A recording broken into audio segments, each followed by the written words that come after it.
Open world games are like real life, except you don't need to pay taxes, shower, or answer messages from relatives asking if you still do that computer stuff.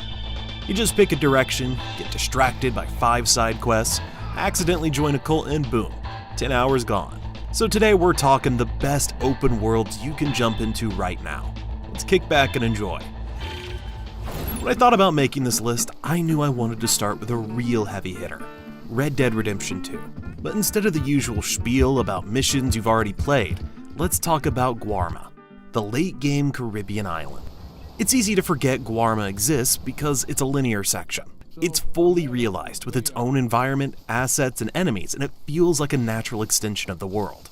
You go from the snowy peaks of the Grizzlies, to the swamps of Lemoyne, to Saint Denis, and then suddenly you're in this tropical hellscape. Still part of the same story. It shows how carefully Rockstar thought about world design. Even in a linear area, it still feels alive and connected to the open world. A studio that can balance freedom and exploration while still creating unique spaces that surprise you. Red Dead Redemption 2 nails that. If you haven't played it yet, you're missing one of the best open worlds ever. But stick around, because some of the games later on in this list might even push it. It ain't ever black and white. It's a charade. Next up is Cyberpunk 2077. Don't sleep on it. Keanu Reeves, Idris Elba, an amazing storyline. CD Projekt Red put together something truly special. And the open world, honestly underrated. The story often steals the spotlight. But if you slow down and just wander, Night City is packed with life. Neon streets, hidden alleys, NPCs doing their own thing. It's vibrant, messy, full of interesting characters. It's the little details that really sell it. Rain streaking down neon signs, puddles reflecting the chaos above, holograms flickering in the night. It's a world that feels lived in. I've spent hours just wandering, watching people argue, cars screech past, drones buzzing overhead. This city exists. As I was saying, the open world in Cyberpunk is often overlooked because the story is so strong. But after a couple of years of updates, it feels even more massive and immersive. Fashion, side missions, hidden secrets. The city rewards curiosity, and that's exactly the kind of open world magic we're talking about. Brace for impact. Our next game, The Outer Worlds 2, is an improvement on the first game. The first game started great, but it felt really small, like a theme park version of a sci-fi RPG. Fun, charming, sarcastic, but you could finish an entire planet before your tea got cold. The sequel basically said, alright, let's stretch our legs a little bit. Reception's been surprisingly solid. People expected more of the same and instead got something that feels like Obsidian finally had enough budget to stop duct taping planets together. The humor's still razor sharp. Every company is still evil, every mascot wants to kill you. But the writing stops winking every 5 seconds. It's satire, not stand-up. The open world, well, open zones, are where the glow-ups hit hardest. They're bigger, messier, and actually feel lived in. Less corporate Disneyland, more, yeah, someone definitely died behind that vending machine. Fans of giant Ubisoft maps will still call it small, but honestly, that's the point. Obsidian builds space you actually can explore instead of treating them like a 40-hour hiking trail. Not everything's perfect. There's still a bit of that trademark Obsidian jank, where a dialogue animation looks like a hostage reading ransom notes, but people seem fine with it because the game's got personality. Real personality. Not AI smoothness, not corporate polish, just that weird, slightly chaotic energy that made New Vegas legendary.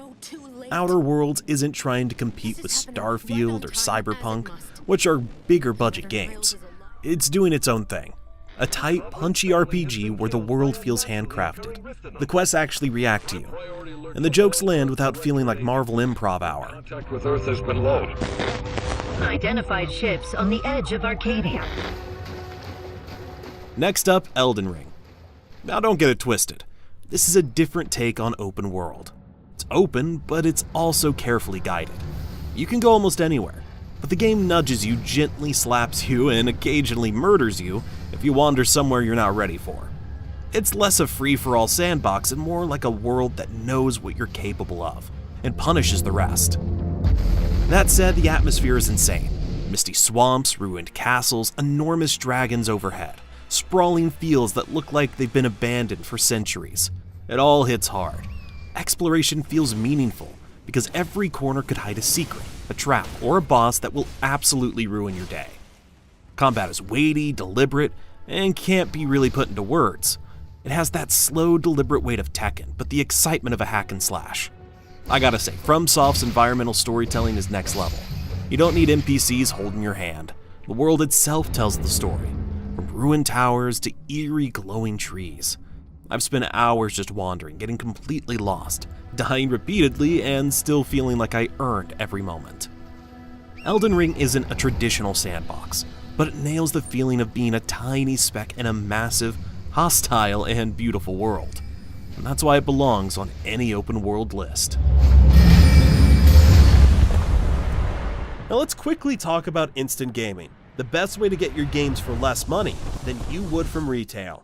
Whether it's new releases, bestsellers, or upcoming pre-orders, you'll find them at a discount for PC, PlayStation, and more. Unlike shady key marketplaces, instant gaming only sells keys from authorized resellers, so you're getting legit products at great prices.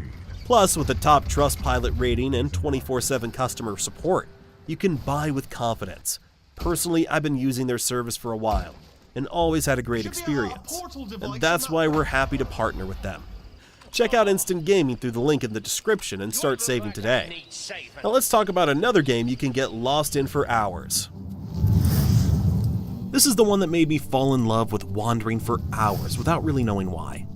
You leave the tutorial area and suddenly you're in the countryside, riding past forests, rivers, and little villages that actually have quirks.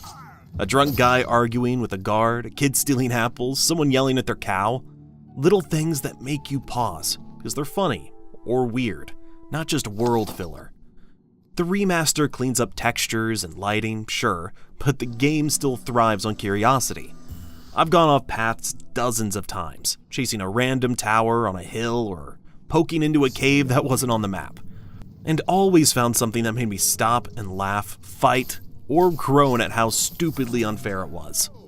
Combat and quests still have that old school charm, which is kinda lost on newer games. The stats, the spells, sneaking around a bandit camp, or accidentally killing someone important. You don't need to explore the world to have fun, but if you do, the game rewards it in its weird little ways. Oblivion Remastered is about getting lost in the random, memorable dungeons, enjoying its quirky quests and dialogue, and taking yourself back to a game that influenced the open world genre.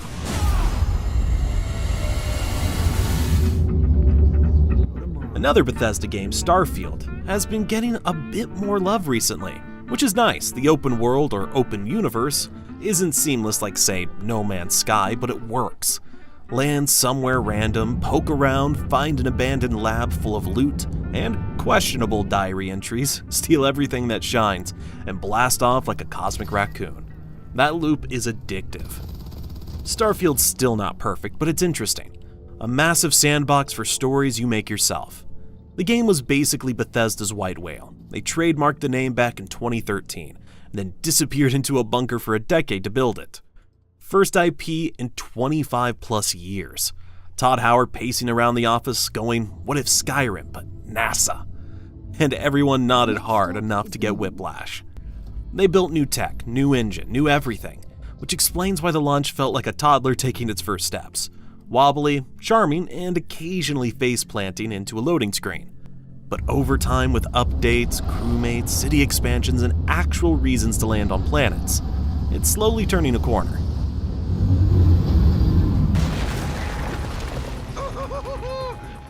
Alright, next game on this list is GTA 5. Boot it up for the first time and you're thrown straight into that snow-covered prologue.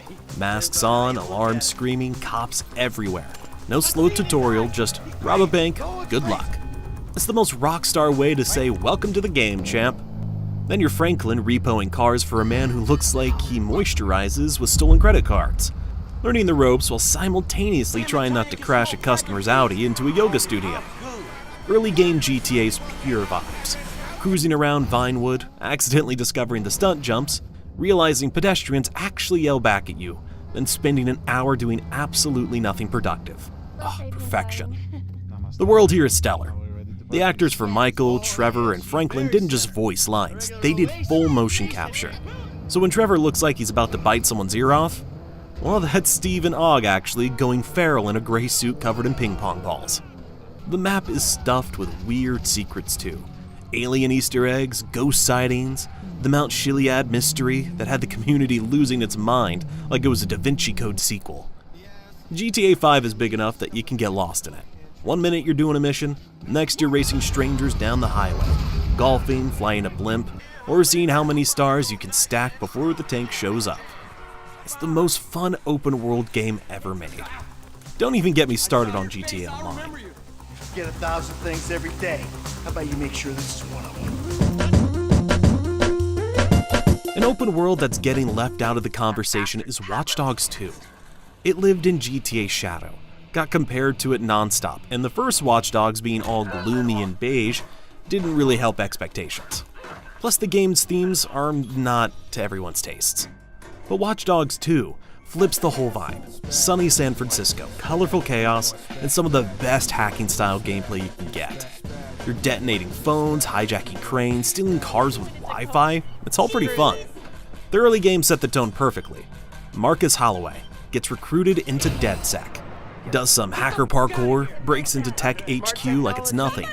It's like a family-friendly GTA, sure. Instead of brooding revenge arcs, you're pranking billionaires and taking down cults. You get your fair share of hipsters taking pictures of avocado toast and cliche tech bros, which also creates a unique atmosphere. Pretty underappreciated open world game though overall.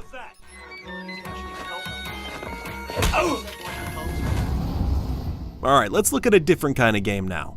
One which you'll undoubtedly have heard of, but likely haven't truly appreciated, is Kojima's Death Stranding.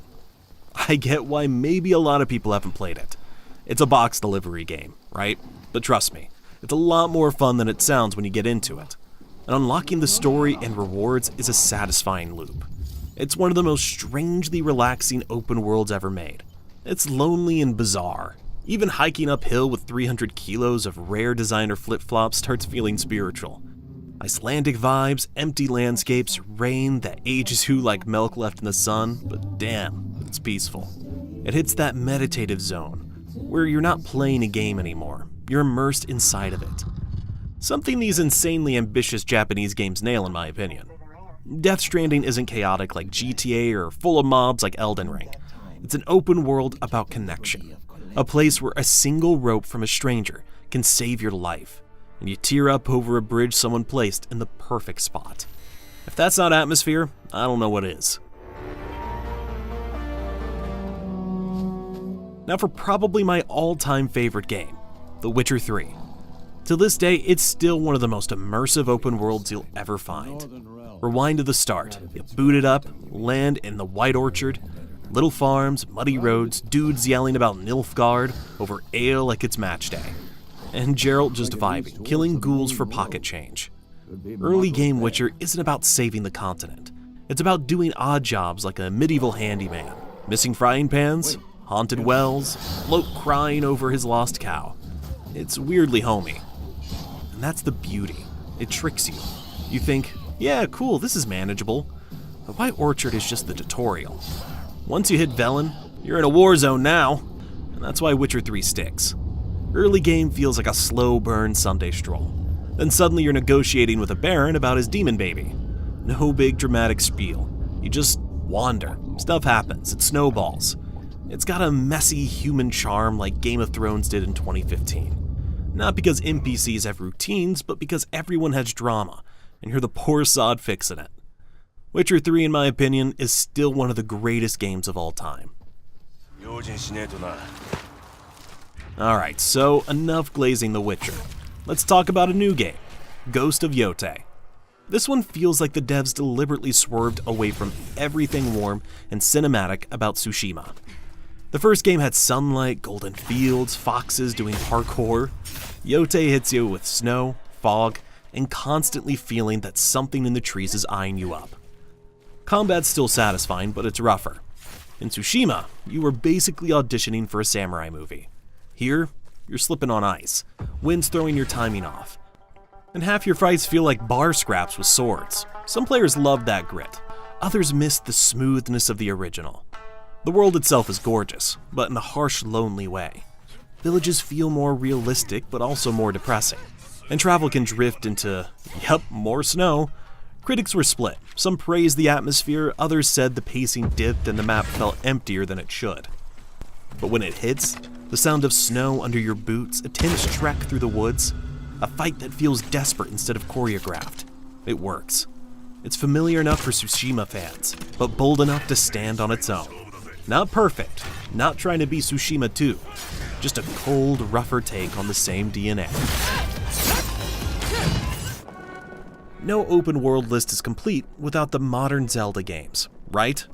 Let's take a look at the Tears of the Kingdom. This one's tricky to talk about without sounding like a fanboy screaming into a canyon, but honestly, its early game sets the tone perfectly. You're dropped into Hyrule, wind in your hair, wings on your back, and immediately you start wondering how many ways you can launch a boulder off a cliff just for fun. The world practically dares you to mess around, climb towers, glide over rivers, or combine a bomb and a wooden crate to see what chaos unfolds. There's more verticality, more weird physics tricks, and the story bits are tighter, but never so tight that you feel hurted. You can still wander for hours, discovering floating islands, hidden caves, or just hunting some ridiculous monster that's clearly plotting against you. What really hits is how the game rewards curiosity. Every corner of the map has something unexpected. A puzzle, a secret mini-boss, or just a view that makes you stop and think, yeah, this is why I play games. And yet, it never feels exhausting. The world gives you freedom but guides you subtly enough that exploration feels purposeful, instead of overwhelming. Tears of the Kingdom nails that balance between being a sandbox and a crafted adventure. You're free to do whatever, but everything in the world is designed to make you stop, laugh, or go, oh shit, which is exactly why it deserves a spot on this list.